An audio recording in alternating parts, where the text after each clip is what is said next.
नमस्कार स्टूडेंट्स, कैसे हैं आप सभी। तो 9th क्लास में जो हमारी एक्सरसाइज थी 14वीं पूरी ख़त्म हो चुकी है, ग्राफ की एक्सरसाइज थी और आज हम स्टार्ट करने वाले हैं एक नई एक्सरसाइज। पिछले वीडियो में मैंने आपको बता दिया था कि जो एक्सरसाइज स्टार्ट करेंगे उसका नाम होगा प्रायिकता और बेहद ही सरल सी एक्सरसाइज है। आप जितनी सरल सोच रहे हो उससे भी सरल एक्सरसाइज है, बहुत सरल एक्सरसाइज है, ठीक है। तो पिछली बार मैंने आपको बताया था प्रायिकता क्या होती है। जैसे कि मैंने आपको उदाहरण से समझाया था कि मान लो कि आसमान में बादल छाए हुए हैं, तो आसमान में यदि बादल छाए होते हैं तो बारिश आने की संभावना अधिक होती है। तो हम कहते हैं कि बारिश आने वाली है आज।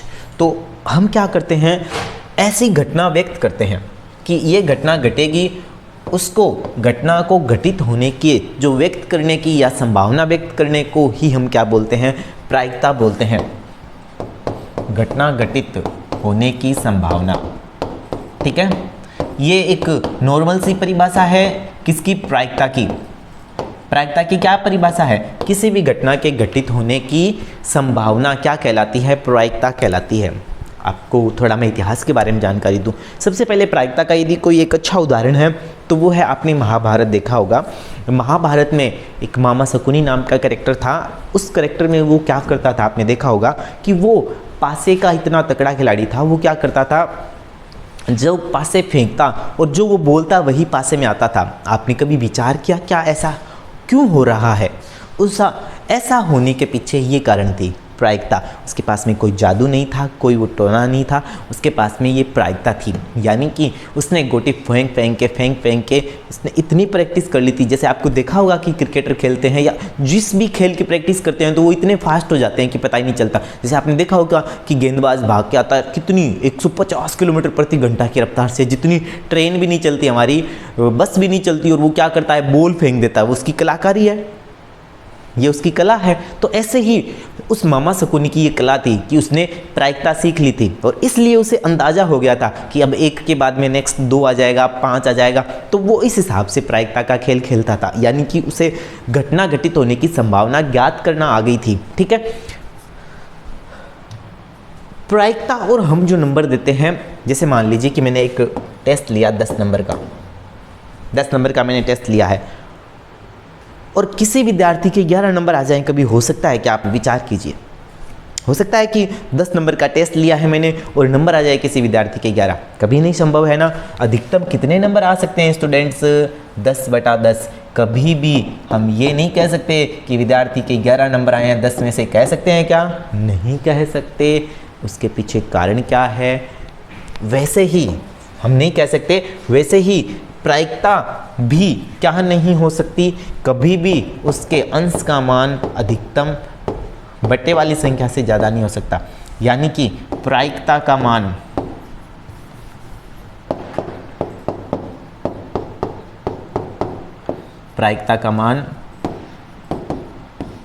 सदैव 1 या 1 से कम होता है, ठीक है। प्रायिकता का मान क्या होता है, या तो 1 होता है, मैक्सिमम मैंने आपको बताया कितने नंबर आ सकते हैं, मैक्सिमम 10 नंबर आ सकते हैं। हम लिख सकते हैं ना 10/10, ठीक है। तो उससे हमें पहचान पता चली कि प्रायिकता का जो अधिकतम मान है वो कितना हो सकता है, 1, और न्यूनतम मान अभी बात करेंगे 1 या 1 से कम होता है, ठीक है। तो फिर हमने इससे क्या सीखा, इससे हमने ये सीखा कि प्रायिकता का अधिकतम मान कितना होता है, 1।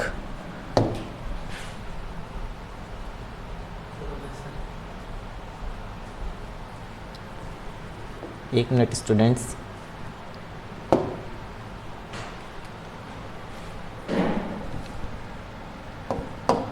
प्रायिकता का अधिकतम मान कितना होता है, आज हम बात करने वाले हैं।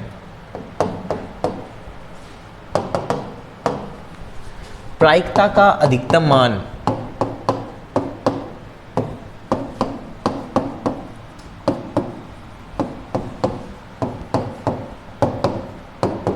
एक होता है।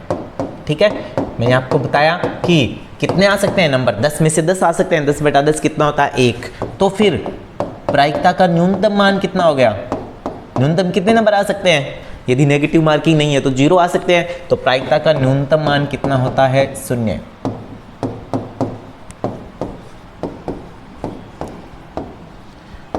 न्यूनतम का मतलब होता है कम से कम, छोटे से छोटा। तो प्रायिकता का न्यूनतम मान कितना होता है 0। अब आप कहेंगे कि सर ये प्रायिकता प्रायिकता प्रायिकता कर रहे हो आप, आपने फॉर्मूला नहीं लिखा या, लेकिन मैं आपको ये जानकारी देने के बाद में फॉर्मूला लिखाना चाह रहा हूँ। प्रायिकता को पीई से डिनोट करते हैं। ठीक है, प्रायिकता किसी घटना की प्रायिकता, पूरा नाम ये होता है, मैंने केवल प्रायिकता लिखा है। पीई का मतलब क्या होता है, पीई का मतलब ये होता है प्रोबेबिलिटी ऑफ एन इवेंट। मैंने इतना लिखा है पीई, ये लिखा है ना पीई, इसका क्या मतलब होता है, प्रोबेबिलिटी ऑफ एन इवेंट, यानी किसी घटना के घटित होने की प्रायिकता। इतना बड़ा नाम मैं नहीं लिखूंगा, इसलिए बार बार पीई लिखूंगा तो आप क्या समझोगे ये जो मैं लिख रहा हूं, किसी भी घटना के घटित होने की प्रायिकता।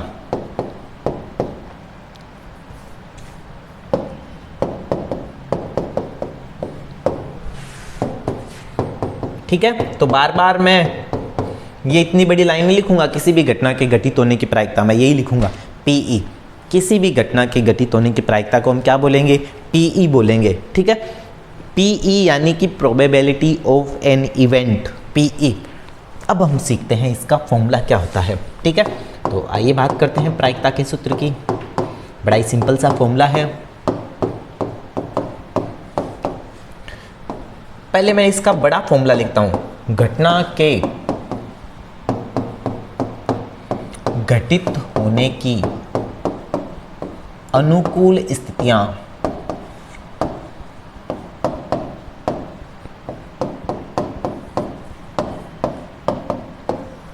बट्टे परिणामों की कुल संभव स्थितियां।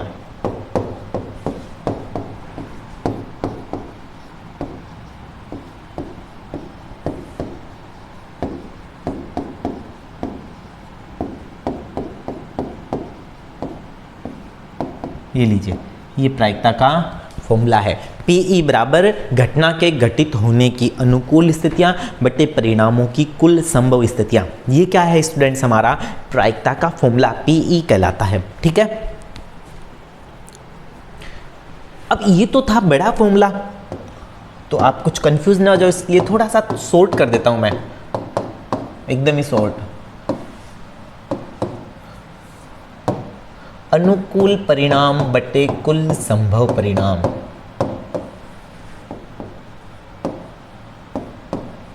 ठीक है, अब ये तो याद हो ही सकता है आपको, वो बड़े वाला फॉर्मूला याद हो जाए उसकी तो होड़ ही नहीं है, वो तो बेस्ट है। और मान लो आपको वो याद नहीं होता है तो ये छोटा सा जो मैंने फॉर्मूला लिखा है ये तो आपको हर हालत में याद होना चाहिए। अनुकूल परिणाम बट्टे कुल संभव परिणाम, ये क्या होता है स्टूडेंट्स, प्रायिकता का फॉर्मूला कहलाता है। अनुकूल परिणाम बट्टे कुल संभव परिणाम, इसे हम कहते हैं प्रायिकता का सूत्र पीई। ठीक है, ये भी है घटना के घटित होने की अनुकूल स्थितियां बट्टे कुल संभव स्थितियां, अनुकूल परिणाम बट्टे कुल परिणाम।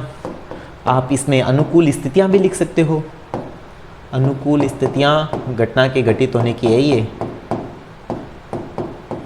बट्टे परिणामों की कुल संभव स्थितियां। ठीक है,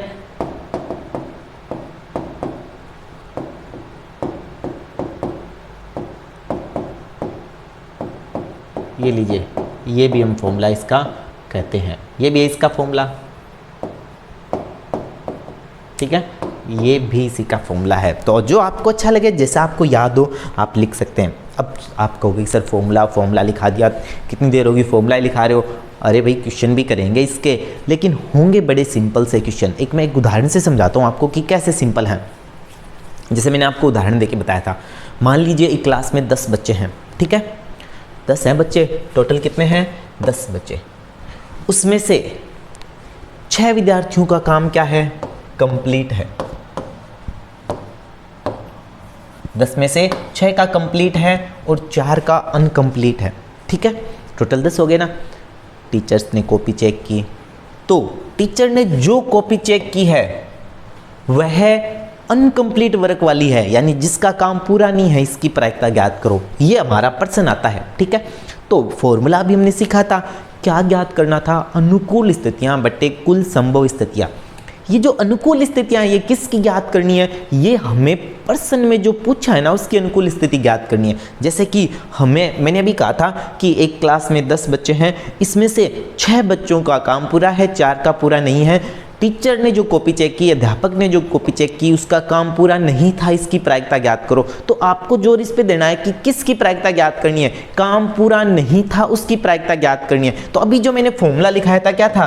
अनुकूल परिणाम। अनुकूल परिणाम किसके अनुकूल परिणाम? जो घटना हमें प्रश्न में दे रखी है, किसकी? काम पूरा नहीं होने की। तो काम पूरा नहीं होने की टोटल संख्या कितनी है विद्यार्थियों की? 4। बट्टे में सदैव कुल परिणाम रहेगा, यानी कि कुल संभव परिणाम, यानी टोटल कॉपियां कितनी थी क्लास में? 10 थी। तो ये हमारा उत्तर आ जाएगा 4/10। सिंपल सी बात। 2/5 भी कह सकते हो आप, चाहो तो 4/10 छोड़ दो, ये इसका आंसर हो जाएगा स्टूडेंट्स। ठीक है, तो प्रायिकता का जो फॉर्मूला है अनुकूल स्थितियां बटे कुल संभव स्थितियां, हम फॉर्मूला यूज करेंगे, लगभग सभी क्वेश्चंस में यूज करेंगे और हमारा आंसर है वो आ ही जाएगा।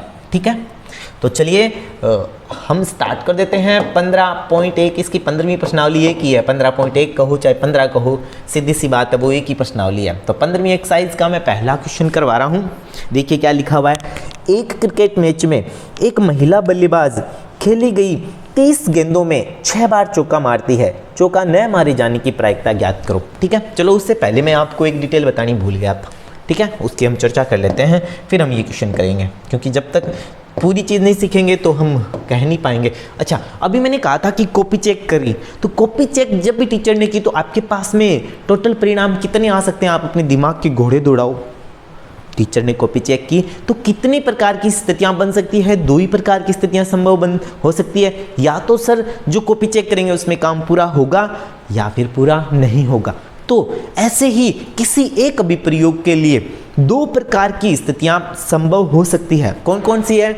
या तो प्रायिकता घटित होगी, या तो वह घटना घटित होगी या नहीं होगी। जब 2 ही संभावनाएं हो तो क्या बोलते हैं हम? प्रायिकता के घटित होने की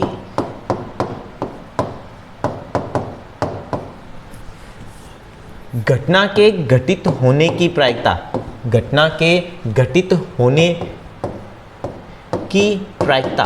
ठीक है, किसी भी घटना के घटित होने की प्रायिकता को हम किस से व्यक्त करते हैं? किसी भी घटना के घटित होने की प्रायिकता को हम PE से व्यक्त करते हैं। तो फिर घटना के घटित न होने की प्रायिकता को हम किस से व्यक्त करते हैं? किसी भी घटना के घटित न होने की प्रायिकता को हम किस से व्यक्त करते हैं?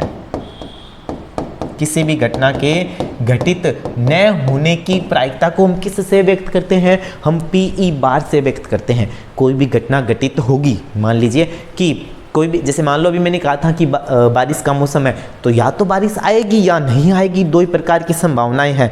तो इसी प्रकार यदि किसी एक अभिप्रयोग के लिए 2 ही संभावनाएं हैं तो घटना घटित होने की संभावना को हम PE बोलेंगे और घटना घटित न होने की संभावना को PE और ऊपर क्या लगा देंगे? बार लगा देंगे। स्टूडेंट्स यहाँ एक बात आप विशेष ध्यान रखना। क्या ध्यान रखना? इसका एक फॉर्मूला भी है। क्या है? देखिए यहाँ पे जो PE और PE बार है, यानी कि किसी भी एक अभिप्रयोग के लिए PE और PE बार है, वो दोनों का योग कितना होता है? 1 होता है। इसके लिए कंडीशन है, किसी भी एक अभिप्रयोग के लिए, एक अभिप्रयोग कह दो या घटना के घटित होने की संभावना ज्ञात करने की कंडीशन कह दो, किसी भी एक अभिप्रयोग के लिए क्या होता है? ये कंडीशन लागू हो जाती है। PE प्लस PE बार किसके बराबर होता है?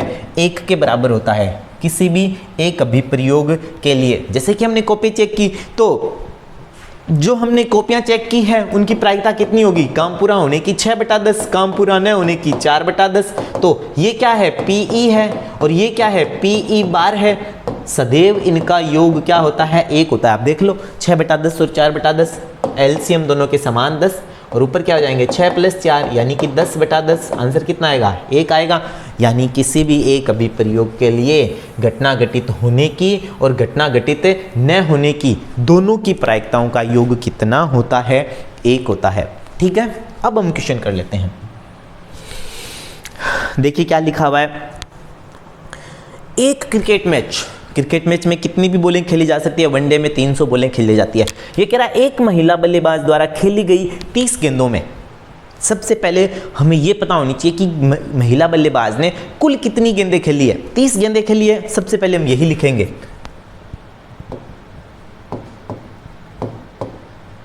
महिला बल्लेबाज द्वारा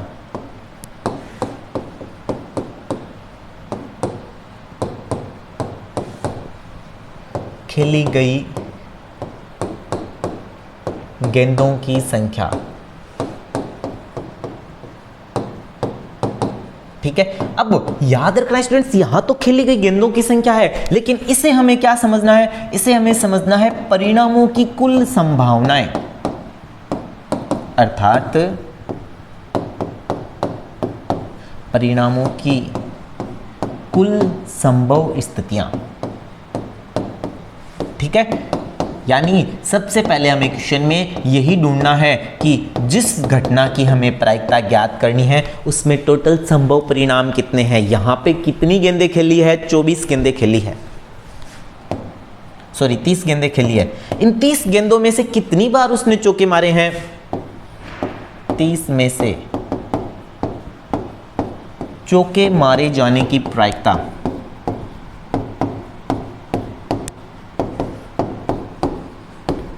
यानी 30 में से चौके मारे जाने की अनुकूल स्थितियां कितनी है स्टूडेंट्स, 6 है।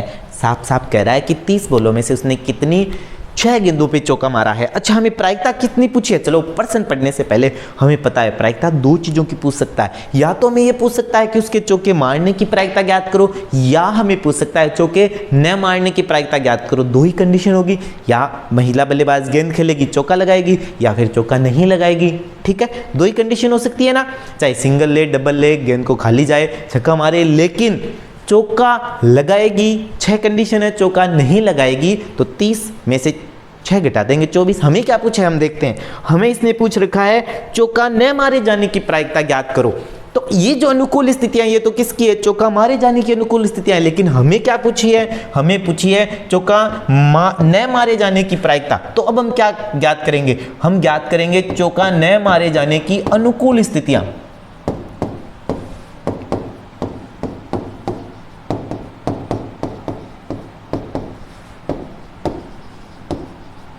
ठीक है, तो 30 में से यदि वो 6 गेंदों में चौके मारती है तो कितनी गेंदों में चौके नहीं मारती है, 24 गेंदों में चौके नहीं मारती है।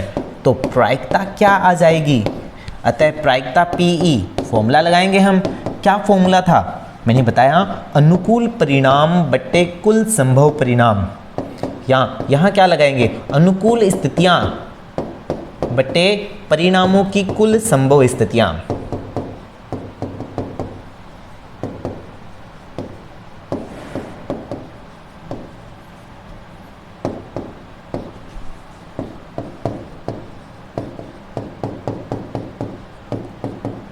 कितनी हो जाएगी स्टूडेंट्स, 24/30। आप यदि काट सकते हैं तो आप काट दीजिए। 24 और 30 दोनों किस पाड़े में आते हैं, उस पाड़े से काट दो, 2 के पाड़े से काट दो, इतना ही छोड़ दो, आपकी मर्जी है।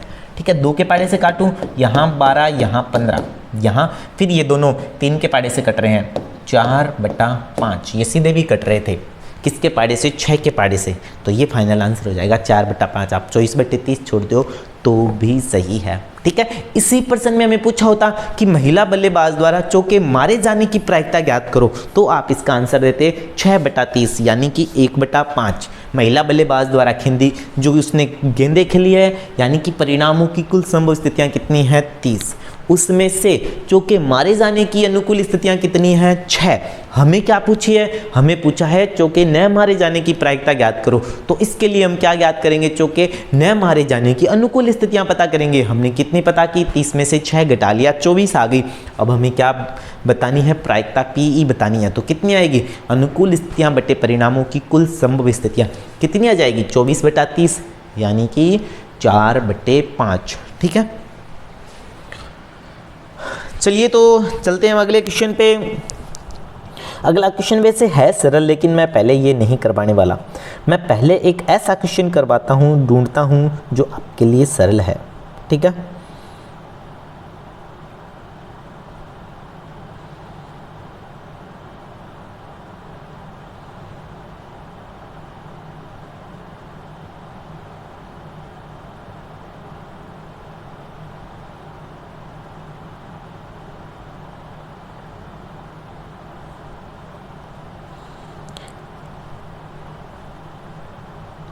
सारे ही एक से बढ़कर एक क्वेश्चन है, यानी कि हैं सरल से लेकिन बड़े क्वेश्चन हैं, तो मेरे हिसाब से मुझे करवा देने चाहिए, सारी लाइन से करवा देने चाहिए।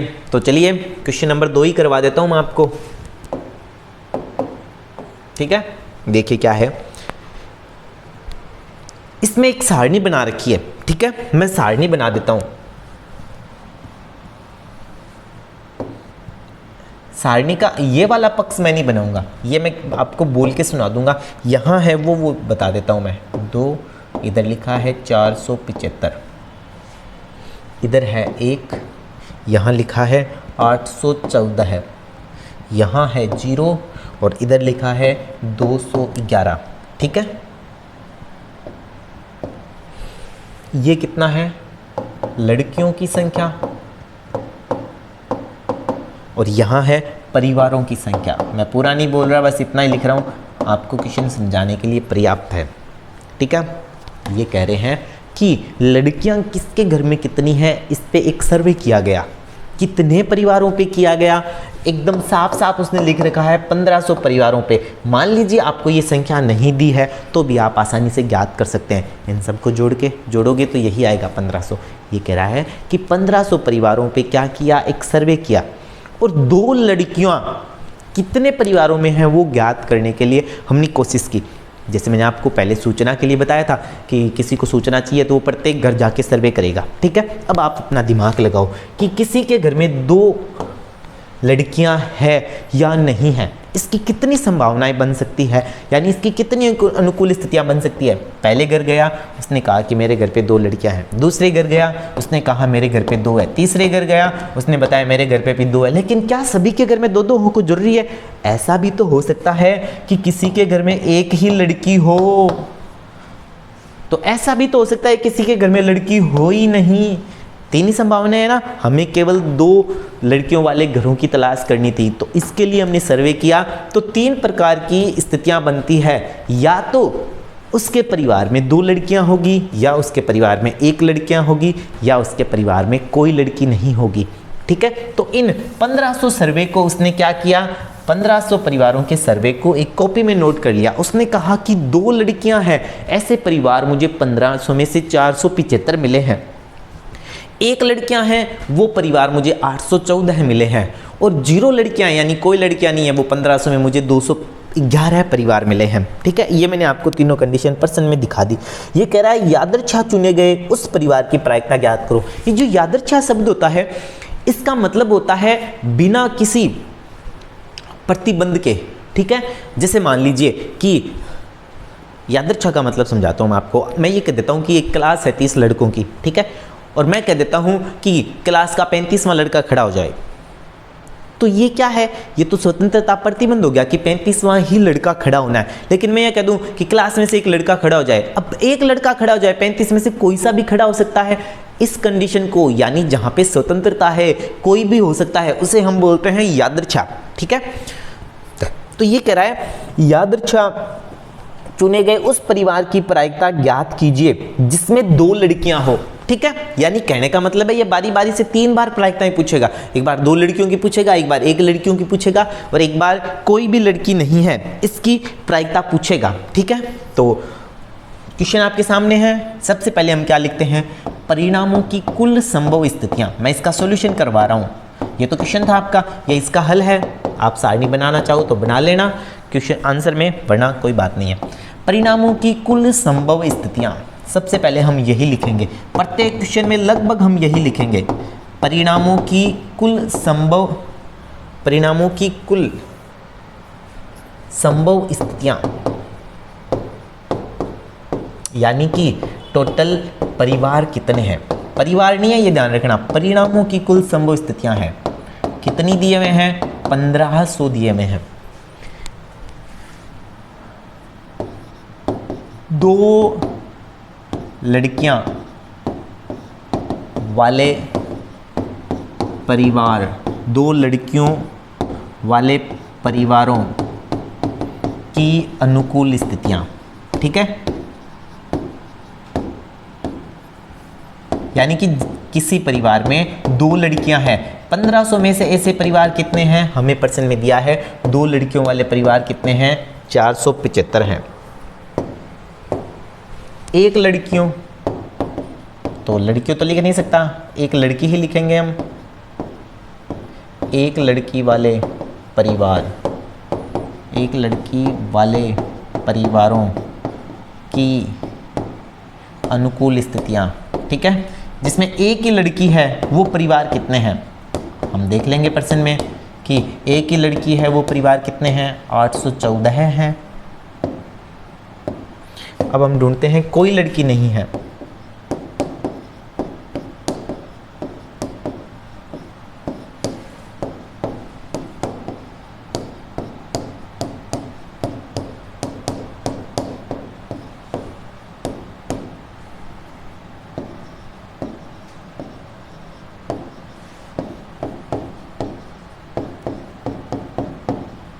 जिसमें कोई लड़की नहीं है, ऐसे कितने परिवार हैं, परसेंट के अनुसार ऐसे कितने परिवार हैं, 211। हमने चारों स्थितियां लिख दी।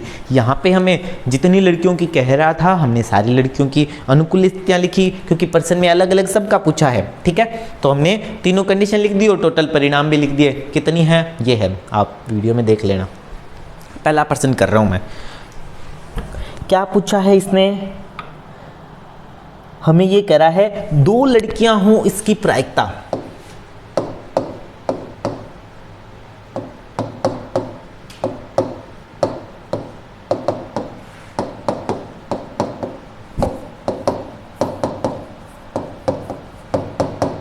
ठीक है। अब किसी क्वेश्चन में यदि एक से ज़्यादा क्वेश्चन एक साथ पूछा हो तो जो प्रायिकता है उसको हम PE1 PE2 ऐसे व्यक्त करते हैं। तो PE1 यानी पहले क्वेश्चन की प्रायिकता, अनुकूल परिणाम बटे कुल परिणाम। अब यहाँ पे एक ही परिवार की नहीं है, यहाँ पे अलग अलग बातें चल रही है, तो मैं ये लिखूंगा 2 लड़की वाले परिवारों की अनुकूल स्थितियाँ, 2 लड़की वाले परिणामों की, 2 लड़की वाले परिणामों की अनुकूल स्थितियां, यानी ऐसे परिवार जिनमें केवल 2 लड़कियां हैं उसकी तो अनुकूल स्थितियां रहेगी, और बट्टे में कितना रहेगा, टोटल परिवार यानी कुल संभव स्थितियां, बट्टे में कुल संभव स्थितियां या परिणामों की कुल संभव स्थितियां एक ही बात है। यानी कि हमारे पास में कितने हैं टोटल परिवार वो बट्टे में रह जाएंगे। तो यहाँ पे हमें कितने दिए हुए हैं, जिसमें 2 लड़कियां हैं, ऐसे परिवार कितने बता रखे हैं हमें, 2 लड़कियां हैं, ऐसे परिवार हमें बताए हैं 475। तो फिर प्रायिकता कितनी आ जाएगी, 475 बट्टे 1500। आप इसको काटाबाटी मत कीजिएगा, ऐसा ही चलने दो, क्योंकि इस क्वेश्चन में लास्ट में भी हमें कुछ करना है, इसलिए नहीं करेंगे हम इसमें काटाबाटी। अब एक ही लड़की वाले परिवार की प्रायिकता ज्ञात करनी है, उसकी प्रायिकता ज्ञात करनी है तो फॉर्मूला PE2, क्योंकि हम इस क्वेश्चन का दूसरा क्वेश्चन कर रहे हैं, तो फॉर्मूला क्या लगेगा, एक लड़की वाले परिवार की अनुकूल स्थितियां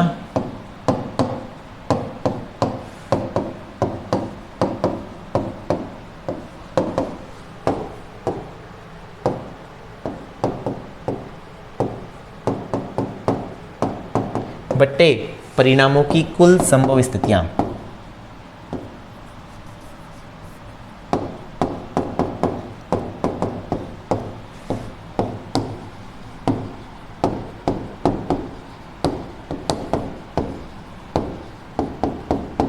ठीक है, एक लड़के वाले परिवारों की अनुकूल स्थितियां, मैंने यहां परिणाम लिख दिया, 2 लड़की वाले परिवारों की, ठीक है।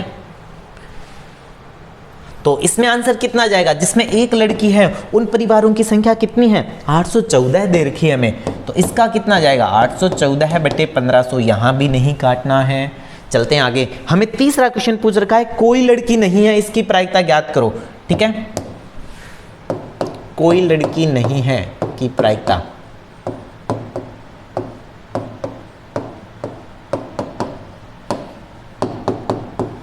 तो Pe3 हो जाएगा यहां पे, कोई लड़की नहीं है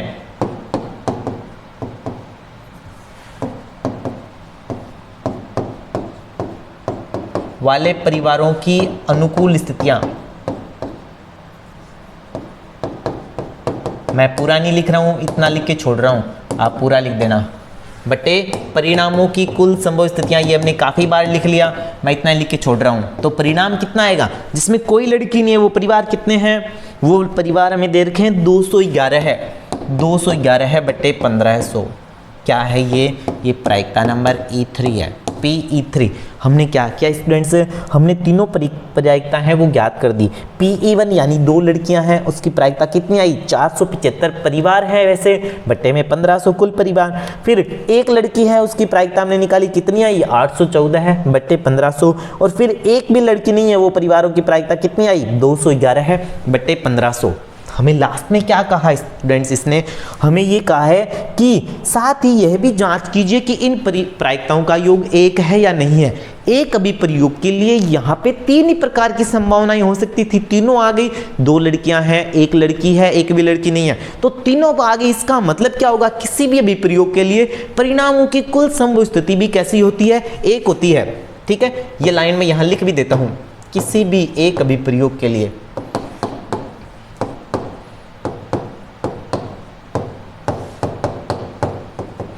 कि सभी प्रारंभिक प्रायिकताओं का योग